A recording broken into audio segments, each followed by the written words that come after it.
Usai rapat paripurna di Kompleks Parlemen Senayan, Jakarta, Ketua DPP PDI Perjuangan Puan Maharani menegaskan kalau posisi PDI Perjuangan jelas. Sebelumnya sejumlah parpol ini menyoroti posisi PDI Perjuangan sebagai partai penyeimbang yang dinilai abu-abu.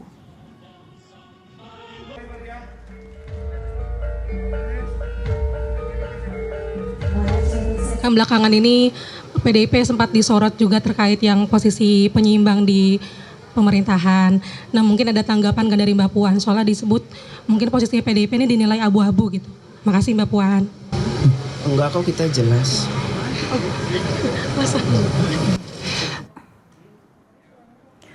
Sebelumnya, Ketua Umum Partai Demokrat Agus Harimurti Yudhoyono angkat bicara soal posisi politik PDIP yang dinilai abu-abu.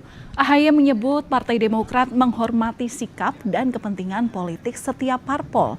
Namun AHY mengingatkan semua pihak agar mengutamakan kepentingan nasional di atas kepentingan partisan.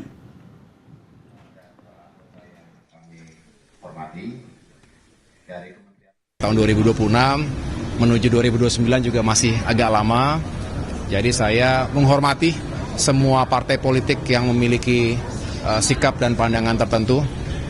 Semua punya agenda, semua punya kepentingan, tapi marilah kita meletakkan kepentingan bersama dan nasional kita di atas kepentingan partisan. Jadi oposisi tentu punya kepentingan memberikan pandangan-pandangan, bahkan kritik, tapi ya tentunya harus konstruktif, harus juga dengan solusi, tidak boleh kemudian memecah belah bangsa, tidak boleh juga mendiskreditkan seolah-olah semuanya salah. Wakil Ketua Umum DPP PKB Jazilul Fawait ini minta bahwa PDIP secara tegas menentukan sikap politiknya alias tidak abu-abu terhadap pemerintahan Presiden Prabowo Subianto. Jazilul menyebut barisan parpol pendukung pemerintah menghormati semua pendapat. Jazilul menekankan kesan posisi politik PDIP yang tidak tegas.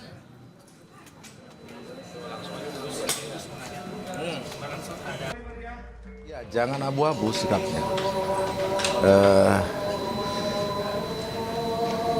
Selama ini kan kita ataupun yang ada di barisan pemerintah ini kan menghormati semua pendapat dari yang lain. Tapi kalau ada kesan mengganggu itu tidak baik karena selama ini memang ada kesan gitu di sana dan di sini belum tegas posisinya. Penyeimbang kayak apa itu nggak apa. Saudara, PDI Perjuangan kembali menegaskan posisinya dalam menjawab sorotan posisinya yang dituding abu-abu. Kenapa PDI Perjuangan kembali menegaskan posisinya ini? Apakah PDI Perjuangan gerah dengan sorotan partai koalisi pemerintah? Lalu apakah partai koalisi pemerintah menilai posisi PDIP sudah berada di posisi penyeimbang atau memang abu-abu? Kita bahas bersama dengan juru bicara PDI Perjuangan Ansy Lema dan juga anggota Majelis Tinggi Partai Demokrat Syarif Hasan. Selamat petang, Bang Ansy, Bang Syarif, apa kabar? Ya, selamat petang. Sehat semuanya. Sehat, semoga kabar sehat selalu bersama Anda dan juga keluarga. Saya ke Bang Ansy dulu, Bang Ansy. Jadi apa sih sebenarnya yang membuat Mbak Puan tadi baru saja di DPR itu menegaskan lagi posisinya bahwa singkat, jelas, artinya tidak abu-abu? Yang Mbak Puan menjawab pertanyaan wartawan. Wartawan yang bertanya dan Mbak Puan menjawab. Ya, artinya apakah Anda melihat bahwa tudingan posisi abu-abu ini membuat resah PDI gitu? PDI Perjuangan itu bukan partai abu-abu yang pragmatis dan oportunis. Sikap dan posisi politik PDI Perjuangan itu jelas, lugas, dan tegas sebagai partai penyeimbang. Apa itu partai penyeimbang? Partai penyeimbang itu adalah partai yang memposisikan diri di luar pemerintah dan memainkan peran sebagai mitra strategis dan juga mitra kritis. Menurut kami sikap politik ini adalah sikap politik yang sudah berdasarkan konstitusi kita dan pilihan sistem pemerintahan kita adalah sistem pemerintahan presidensil. Jadi berdasarkan sistem ketatanegaraan kita, kita tidak memilih sistem parlementer yang mengenal oposisi dan juga koalisi dalam perspektif oposisi biner, vis a vis. Tetapi kami melihat sistem presidensil ini adalah sistem yang memberi ruang kepada partai politik untuk bergabung dalam pemerintahan atau berada di luar pemerintahan sembari memainkan peran secara proporsional. Jika kami melihat pemerintah Presiden Prabowo Subianto menjalankan kebijakan dan program kerjanya sesuai dengan konstitusi dan sejalan dengan kepentingan rakyat, maka kami akan mendukung dan memberikan apresiasi. Tetapi jika sebaliknya kami lihat tidak sesuai dengan konstitusi dan bertentangan dengan kepentingan rakyat, maka kami memberikan sikap kritis berupa evaluasi, kritisisme, dan menurut kami ini adalah bagian dari upaya untuk membangun demokrasi politik yang sehat. Ya, Kita tahu bahwa PDI Perjuangan Dari yang Anda sampaikan, memang menurut Anda PDIP di sini dalam pemerintahan Prabowo Gibran ini adalah sebagai penyeimbang begitu. Tapi kalau Anda melihat apa sebenarnya motif dari sejumlah parpol yang menyoroti bahwa PDIP abu-abu, ini isunya kembali bergulir begitu, Bang? Ya, bukan urusan kami untuk mengomentari posisi sikap politik dari partai-partai politik yang lain. Mestinya partai-partai politik yang bergabung dalam kabinet Presiden Prabowo Subianto itu fokus saja kerja bantu presiden, ukir prestasi buat legacy. Jangan buang-buang energi ya untuk mengomentari sikap dan posisi politik PDI Perjuangan begitu. Jadi kalau kami lihat ini Presiden Prabowo pada level paradigma, school of thought ini udah bicara hal-hal yang prinsipil, mendasar dan fundamental. Menyangkut kedaulatan bangsa, kemandirian ekonomi, tetapi pada level kebijakan, level aksi implementasi, ini dikritik oleh banyak pihak, amburadul. Dan kita tahu bahwa ya banyak ketua umum partai dan juga politisi dari partai-partai yang menjadi pendukung Presiden Prabowo itu duduk dalam jabatan menteri, wakil menteri, posisi kementerian teknis. Mestinya baik. Kerja bantu Presiden Prabowo. Baik, kalau Pak Syarif melihat seperti dengan yang sudah disampaikan Mbak Puan tadi di DPR dengan tegas bahwa tidak abu-abu, jelas. Apakah Anda juga sudah melihat bahwa posisi PDIP ini sudah menjadi penyeimbang atau memang masih abu-abu kesannya? Menyangkut statement Mbak Puan dan teman-teman di PDIP, menurut hemat kami itu adalah merupakan hak prerogatif dan kebijakan internal yang patut kita apresiasi. Kita berikan suatu tanggapan bahwa proses check and balance itu akan semakin bagus di parlemen.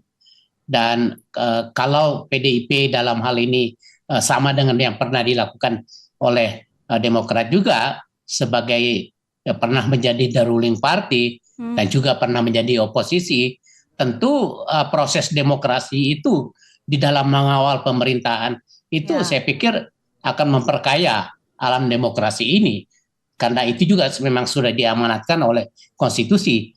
Jadi saya memberikan juga apresiasi atas sikap daripada PDIP, dan itu adalah hak daripada PDIP seperti dengan yang pernah dilakukan oleh Demokrat juga. Mari kita memberikan suatu kesimpulan bahwa ini adalah untuk memperkaya demokrasi dan juga pada dasarnya akan menguntungkan rakyat Indonesia. Baik, Demokrat pernah dalam posisi oposisi. Nah, menurut Anda seharusnya seperti apa PDIP, Pak Syarif? Masukan-masukan yang positif dari teman-teman yang tidak berada dalam pemerintahan ataupun yang berada di luar pemerintahan. Saya pikir itu adalah satu hal yang sangat bagus buat demokrasi kita. Oke, Pak Syarif, berarti menurut Anda saat ini Indonesia lebih membutuhkan oposisi yang tegas dibanding posisi di tengah alias penyeimbang, begitu? Jadi memang pada dasarnya ini negara kita ini kan negara besar, sehingga perlu satu proses pengawalan di mana proses demokrasi itu tetap dijinjing, proses check and balance itu tetap diangkat, tetapi dengan satu tujuan bahwa ini adalah demi kepentingan bersama. Dan saya pikir semua partai-partai juga akan memiliki sikap yang demikian, memiliki sikap bahwa ya tentunya kita menginginkan agar pemerintahan ini bisa berjalan dengan bagus, semua program-programnya yang dicanangkan itu bisa berjalan dengan bagus, dan kalau ada terjadi ketidaksempurnaan, tentu kewajiban dari partai-partai, apakah partai-partai itu yang berada di dalam pemerintahan ataupun di luar pemerintahan, untuk memberikan masukan. Nah, ini saya pikir perlu satu kebersamaan di dalam hal ini. Jadi sekali lagi apa yang disampaikan oleh teman-teman dari PDIP itu ya patut mendapatkan suatu apresiasi dari kami, karena itu adalah tentunya saya yakin dan percaya itu ada demi kepentingan bangsa dan negara. Saya pikir itu. Oke, tapi kalau misalnya melihat, saya ke Bang Ansy lagi. Kalau posisi PDI sudah jelas, mungkin bisa diberikan 2 contoh, Bang Andi. Apa sebenarnya contoh kebijakan pemerintah yang didukung penuh PDIP dan apa yang sebenarnya dikritik? Singkat saja, poin-poinnya supaya jelas. Ya, yang pertama kami mengapresiasi pernyataan yang disampaikan oleh senior Partai Demokrat ya, Pak Syarif Hasan, yang memberikan apresiasi dan juga menghormati, menghargai sepenuhnya sikap politik PDI Perjuangan. Inilah memang sikap-sikap politik kenegarawanan seperti ini yang mestinya kita harapkan, bahwa antara partai politik perlu juga menghormati yurisdiksi, otonomi dan juga kedaulatan partai-partai politik ya yang lain begitu. Nah, kalau bicara soal itu, kita bisa lihat kalau teman-teman Kompas TV itu sering misalnya mengamat-amati ya sikap politik PDI Perjuangan lewat rapat kerja ataupun RDP di DPR RI Komisi 1 sampai Komisi 13, tentu tahu bagaimana sikap politik PDI Perjuangan memberikan kritik-kritik konstruktif dalam program makan bergizi gratis misalnya, KDMP misalnya. Nah, itu kami memberikan catatan terutama dalam aspek implementasi tata kelola pada level aksi di lapangan. Kami memberikan catatan hal-hal itu ya. Sementara kalau kami melihat bahwa memang hal-hal yang sudah benar dilakukan, ya kami juga memberikan penilaian secara proporsional. Apa saja. itu? Apa program-program apa misalnya? Sikap yang rasional, sikap-sikap yang konstitusional dan sikap-sikap yang proporsional itu selalu kami sampaikan begitu kepada pemerintah Presiden Prabowo Subianto ini. Kami mengatakan satu hal bahwa di banyak negara misalnya, MBG, kalau kita tangkap substansi persoalannya, ini adalah suatu program yang sangat baik. Karena memberi makan kepada siswa-siswa kita. Tetapi kami juga memberikan catatan bahwa visi besar Presiden Prabowo yang baik ini harus bisa diterjemahkan menjadi policy yang benar, lalu diterjemahkan pada level aksi implementasi dalam bentuk tata kelola yang benar. Yang terjadi di lapangan, justru implementasinya itu adalah perburuan rente. Itu yang menjadi persoalan misalnya. Begitu juga soal KDMP. Presiden Prabowo bicara soal pentingnya koperasi ada di desa-desa. Dan koperasi ini menjadi sokoguru perekonomian bangsa kita. Tetapi ketika kita lihat di level implementasi, yang itu harusnya dilakukan oleh para menteri teknis. Ini kan menjadi persoalan.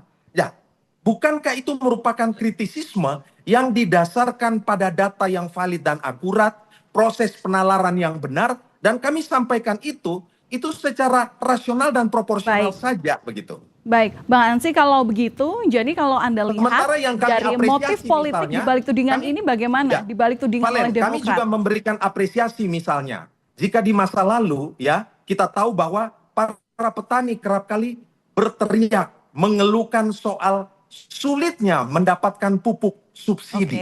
Hari ini kita harus akui bahwa pemerintahan Presiden Prabowo Subianto itu lebih baik dalam menata, mengelola, dan juga mendistribusikan pupuk subsidi ini kepada para petani. Baik, kami mengerti Bang Ansy bahwa memang ada beberapa program yang memang didukung oleh PDIP dan juga memang ada yang memang harus dikritik. Tapi memang Anda tidak memungkiri bahwa kritiknya bersifat konstruktif begitu. Saya ke Pak Syarif terlebih dahulu. Pak Syarif, jadi kalau misalnya Mbak Puan sudah tegas terkait dengan posisinya saat ini yang tidak abu-abu, jelas begitu, apakah Anda menganggap bahwa polemik ini sudah selesai atau memang masih menantikan langkah politik dari sikap politik dari PDIP?